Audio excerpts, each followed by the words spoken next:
रात के 2:13 हैं। आप अचानक जाग जाते हैं, किसी आवाज की वजह से नहीं, बल्कि एक एहसास की वजह से। वो अजीब सा एहसास, जैसे कोई आपके कमरे में खड़ा है और आपकी सांसों को देख रहा है। आप धीरे धीरे अपनी आंखें खोलते हैं। कमरा अंधेरा है, खामोश, बहुत ज्यादा खामोश। और फिर आपको वो सुनाई देता है, एक हल्की सी दस्तक, दरवाजे पर नहीं, दीवार पर। 3 धीमी दस्तकें, ठक ठक ठक। लेकिन आपके बिस्तर के पीछे की दीवार के पीछे कुछ भी नहीं है, बस बाहर फैला हुआ खाली मैदान। और तभी आपको कुछ याद आता है जो गांव वालों ने चेतावनी के रूप में कहा था। उन्होंने कहा था, आधी रात के बाद उस घर में कभी मत सोना। लेकिन जाहिर है आपने उनकी बात पर विश्वास नहीं किया। आज रात आप करेंगे। ये कहानी एक भूली हुई जगह से शुरू होती है जिसका नाम है एशफोर्ड हॉलो। एक छोटा सा ग्रामीण कस्बा जो अंतहीन जंगलों और धुंध से घिरा हुआ है। कभी यहाँ लोग रहते थे, परिवार, बच्चे, किसान। लेकिन आज ज्यादातर घर खाली हैं, सड़ते हुए, खामोश। और पूरे कस्बे के बीचों बीच एक घर खड़ा है जहां जाने की किसी की हिम्मत नहीं होती। लोग उसे लिसनिंग हाउस कहते हैं, क्योंकि स्थानीय लोगों के अनुसार वो घर सिर्फ खड़ा नहीं रहता, वो सुनता है हर फुसफुसाहट, हर कदमों की आहट, हर धड़कन। और कभी कभी वो जवाब भी देता है। एक पैरानॉर्मल व्लॉगर जिसका नाम ईथन कोल है, एशफोर्ड हॉलो पहुंचता है। वो 26 साल का है, हाथ में कैमरा, बैकपैक में ड्रोन। ऑनलाइन लाखों लोग उसे डरावनी जगहों की खोज करते हुए देखना पसंद करते हैं। लेकिन ईथन भूतों पर विश्वास नहीं करता। उसके लिए डर सिर्फ मनोरंजन है। जब वो लिसनिंग हाउस के बारे में सुनता है तो वो मुस्कुराता है। बेहतरीन कंटेंट।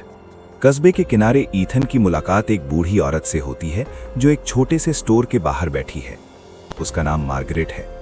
वो ईथन को कैमरा सेट करते हुए देखती है, फिर वो धीरे से कहती है, तुम उस घर में जा रहे हो, है ना? ईथन हंसता है, हाँ, अच्छा कंटेंट मिलेगा। मार्गरेट मुस्कुराती नहीं, वो सिर्फ एक बात कहती है, उस घर को कैमरे पसंद नहीं है। रात के 11:47 पर ईथन घर के अंदर प्रवेश करता है। उसकी टॉर्च की रोशनी अंधेरे को चीरती है। धूल हवा में छोटे छोटे भूतों की तरह तैर रही है। उसके पैरों के नीचे फर्श चरमराता है। वो रिकॉर्डिंग शुरू करता है। ठीक है दोस्तों, आज रात हम मशहूर लिसनिंग हाउस के अंदर हैं। वो घर के अंदर और गहराई तक चलता है। हवा ठंडी महसूस होती है, अजीब तरह से ठंडी। फिर अचानक उसके कैमरे का माइक्रोफोन कुछ पकड़ लेता है। एक फुसफुसाहट, बहुत हल्की।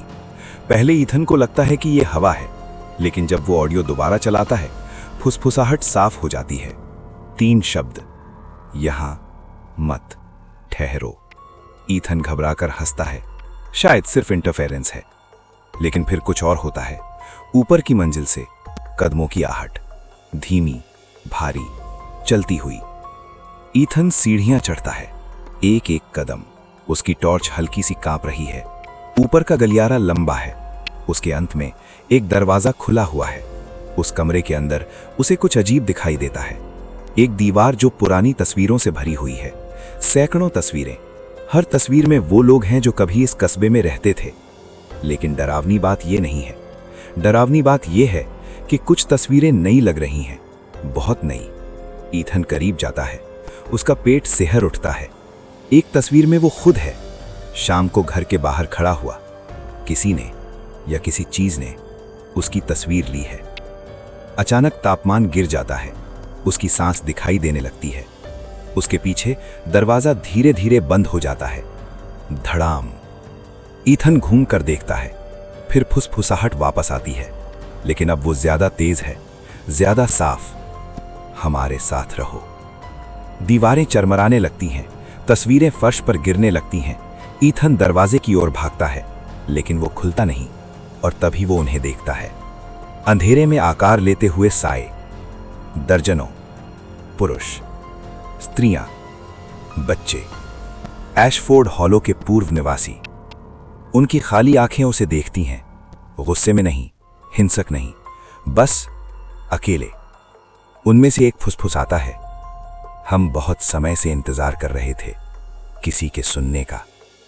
अगली सुबह ईथन की कार अब भी घर के बाहर खड़ी है। उसका कैमरा घास में पड़ा हुआ है, अब भी रिकॉर्ड कर रहा है। बाद में पुलिस फुटेज देखती है। वीडियो खत्म होता है जब ईथन उस कमरे में खड़ा है। साए उसे घेर लेते हैं। फिर वो धीरे धीरे कैमरे की ओर मुड़ता है, लेकिन उसका चेहरा अलग दिखाई देता है। उसकी आंखें पूरी तरह काली हैं और वो फुसफुसाता है, अब मैं भी यहां रहता हूं। स्क्रीन काली हो जाती है, लेकिन ऑडियो रिकॉर्ड होता रहता है। धीमे कदम, धीमी सांसें और एक आखिरी फुसफुसाहट, अब हम अकेले